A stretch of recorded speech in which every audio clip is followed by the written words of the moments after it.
శ్రీగురుభ్యో నమః. శ్రీకృష్ణాయ పరమాత్మనే నమః. భగవద్గీత తెలుసుకుందాం యూట్యూబ్ ఛానల్కు మిమ్మల్ని అందరినీ స్వాగతిస్తున్నాను. మరియు ఈ ఛానల్ను ఆదరిస్తున్నందుకు మీకు నా నమస్కారములు తెలియజేసుకుంటూ, ఆ కృష్ణ పరమాత్మ ఆశీస్సులు మీపై ఎల్లవేళ ఉండాలని కోరుకుంటూ, భగవద్గీత భక్తి యోగంలో ఈరోజు మనం 10, 11 శ్లోకాలను తెలుసుకుందాము. ఇంతకు ముందు శ్లోకంలో శ్రీకృష్ణుడు అభ్యాస యోగం అంటే సాధన, ప్రాక్టీస్ చేయమని చెప్పారు. కానీ కొందరికి కూర్చుని ధ్యానం చేయడం, చంచలమైన మనస్సును పదే పదే నియంత్రించడం కూడా కష్టంగా అనిపించవచ్చు. అభ్యాసం బలపడాలంటే వైరాగ్యం తోడు కావాలి. విషయాలను విడిచిపెడితేనే విష్ణువు మీదికి మనస్సు నిలబడుతుంది. విష్ణువు మీద మనస్సును నిలబెట్టాలంటే విషయాలను విడిచిపెడితేనే కానీ అది అవదు.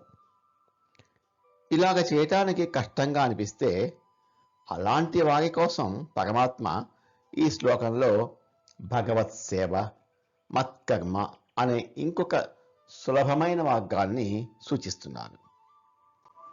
10వ శ్లోకం.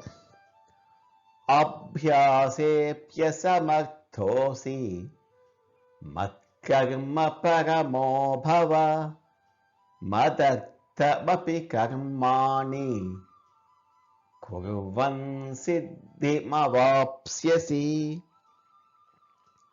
అభ్యాసే అపి అసమర్థః అసి మత్కర్మ పరః భవ.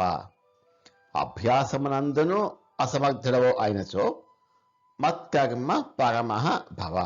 మత్పరాయణుడవై కర్మలను ఆచరింపము. మొదట పరమాత్మ అవ్యక్త స్థితి చెప్పారు.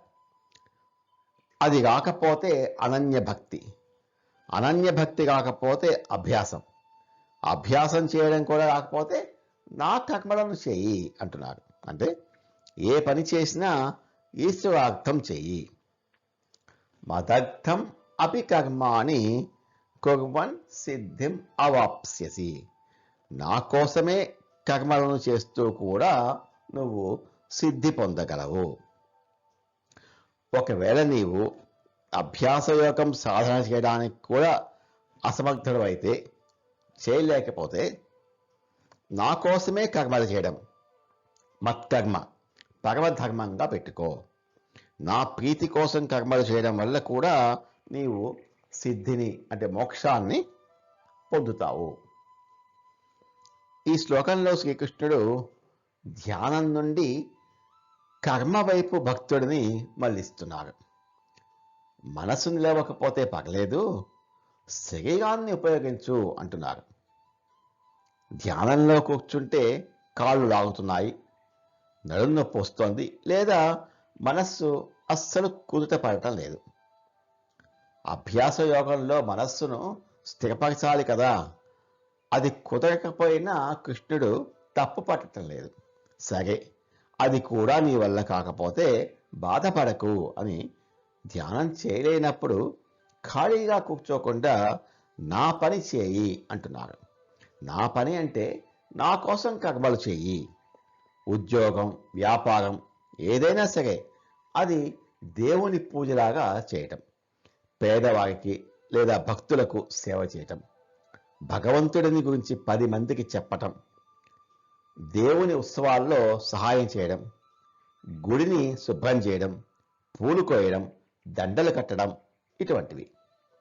సామాన్యంగా నా కోసం, నా కుటుంబం కోసం కర్మలు చేస్తున్నాను అని మనం భావిస్తాం కదా. కానీ ఇక్కడ భావనను మార్చి ఈ పని చేస్తే భగవంతుడు సంతోషిస్తాడు, ఆయన కోసం ఈ పని చేస్తున్నాను అని భావనను మార్చాలి. ఇలా చేసినా కూడా ఇటువంటి సేవకుడికి కూడా నేను మోక్షం ఇప్పిస్తా అంటున్నారు శ్రీకృష్ణ పరమాత్మ. ఈ అధ్యాయంలో 8, 9 శ్లోకాలు మనసుతో చేసేవి, ధ్యానం, అభ్యాసం. ఇది అంతర్ముఖ సాధన. ఈ శ్లోకం శరీరంతో చేసేది, సేవ, కర్మ, బహిర్ముఖ సాధన. చేసేది చేయించేది ఆయనే అన్న భావం ఉండాలి. కొంతమందికి ఇది కూడా కష్టమే. నాకు ఆఫీసులో తీరిక ఉండదు, గుడికి వెళ్ళి సేవ చేసే ఓపిక నాకు లేదు, ప్రత్యేకంగా దేవుని పూజలు చేయలేను అనుకునేవాడుంటారు కదా. వారి కోసం 11వ శ్లోకంలో సర్వకర్మ ఫలత్యాగం చెప్తున్నారు పరమాత్మ. 11వ శ్లోకం. అథైతదప్యశక్తోసి కర్తుం మద్యోగమాశ్రితః సర్వకర్మ ఫలత్యాగం తతః కురు యతాత్మవాన్. అథ ఏతత్ అపి అసక్తః అసి కర్తం మద్యోగం ఆశ్రితః. ఒకవేళ మద్యోగం అంటే మత్ యోగం, నా ప్రాప్తి రూపయోగమును ఆశ్రయించిన వాడవై ఈ సాధనను చేయటకు కూడా అసమర్థుడవు అయినచో సర్వకర్మ ఫలత్యాగం తతః కురు యతాత్మవాన్. అటువంటప్పుడు యతాత్మవాన్ మనోబుద్ధులను వశపరుచుకొని సర్వకర్మ ఫలత్యాగమును చేయము. ఒకవేళ నీవు నా కోసం కూడా కర్మలు చేయలేకపోతే నన్ను ఆశ్రయించి నా శరణు కోరి మనస్సును, బుద్ధిని అదుపులో ఉంచుకొని నీవు చేసే అన్ని కర్మల ఫలితాలను త్యాగం చెయ్యి, వదిలిపెట్టు. ఇది సర్వకర్మ ఫలత్యాగం అనే సూత్రం. కొందరికి ప్రత్యేకంగా పూజలు చేయడానికి, గుడికి వెళ్ళటానికి, భగవంతుడి సేవ చేయడానికి సమయము లేదా ఆరోగ్యం సహకరించకపోవచ్చు. సరే, నువ్వు ప్రత్యేకంగా నా కోసం ఏమీ చేయనక్కర్లేదు అని వారికి వెసులుబాటు ఇస్తున్నాడు శ్రీకృష్ణ పరమాత్మ. కృష్ణ, నేను నీ వాడను, నా భాగం నీదే అని ముందుగా శరణాగతి చేయాలి. మత్ యోగం ఆశ్రితః సర్వకర్మ ఫలత్యాగం. నువ్వు నీ ఆఫీస్ పని చూసుకో, వ్యాపారం చేసుకో, ఇంటి పనులు చేసుకో, కానీ వాటి ఫలితం మీద అంటే రిజల్ట్ మీద ఆశ పెట్టుకోకు. నేను కష్టపడ్డాను, నాకు లాభం కావాలి, నాకు గుర్తింపు కావాలి అని ఆశించవద్దు. విజయం వచ్చినా అపజయం వచ్చినా ఇది భగవంతుడి ప్రసాదం అనుకొని స్వీకరించు. ఫలితాన్ని వదిలివేయడం అంటే పనిని నిర్లక్ష్యంగా చేయడం కాదు. పూర్తి బాధ్యతతో, ఇష్టంగా నీకున్న రిసోర్సెస్ నీ అన్నింటినీ వెచ్చించి పని చేయాలి. కానీ ఫలితాన్ని ఆయనకు ఇచ్చేయాలి. ఉదాహరణకు, బ్యాంకులో క్యాషియర్ రోజుకు కోట్లాది రూపాయలు తన కళ్ళ ముందు కనిపిస్తుంటుంది. అది తంది కాదు, కానీ దానితోనే పనిచేస్తాడు. స్వార్థం లేకుండా మొత్తం క్యాష్ను సాయంత్రానికి తనది కాదు కాబట్టి బ్యాంకులో జమ చేసి వెళ్ళిపోతాడు. డబ్బు పెరిగినా తగ్గినా అది అతనికి సంబంధం లేదు. అతని డ్యూటీ లెక్క పెట్టడం వరకే. తను లెక్క పెడుతున్నా కూడా దాని మీద అటాచ్మెంట్ పెట్టుకోడు. సాయంత్రానికి ఒట్టి చేతులతో ఇంటికి వెళ్ళిపోతాడు. అలాగా ప్రపంచంలో భక్తుడు బతకాలి, బాధ్యతలు నిర్వర్తించాలి, ఫలితాలను భగవంతుడివి అని భావించాలి. చేసే ప్రతి పనిని అంటే తినడం, నడవటం, ఆఫీస్ పని, ప్రతి పనిని భగవంతుడికి సమర్పణ చేయాలి, ఫలితం మీద ఆశ పెట్టుకోకుండా. అథైతదప్యశక్తోసి కర్తుం మద్యోగమాశ్రితః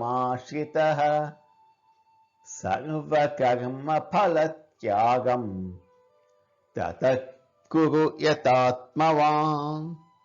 ఒకవేళ నీవు నా కోసం కూడా కర్మలు చేయలేకపోతే నన్ను ఆశ్రయించి నా శరణు కోరి మనస్సును బుద్ధిని అదుపులో ఉంచుకొని నీవు చేసే అన్ని కర్మల ఫలితాలను త్యాగం చెయ్యి, నాకు వదిలిపెట్టు. ఇది సర్వకర్మ ఫలత్యాగం అనే సూత్రం. నమో భగవతే వాసుదేవాయ.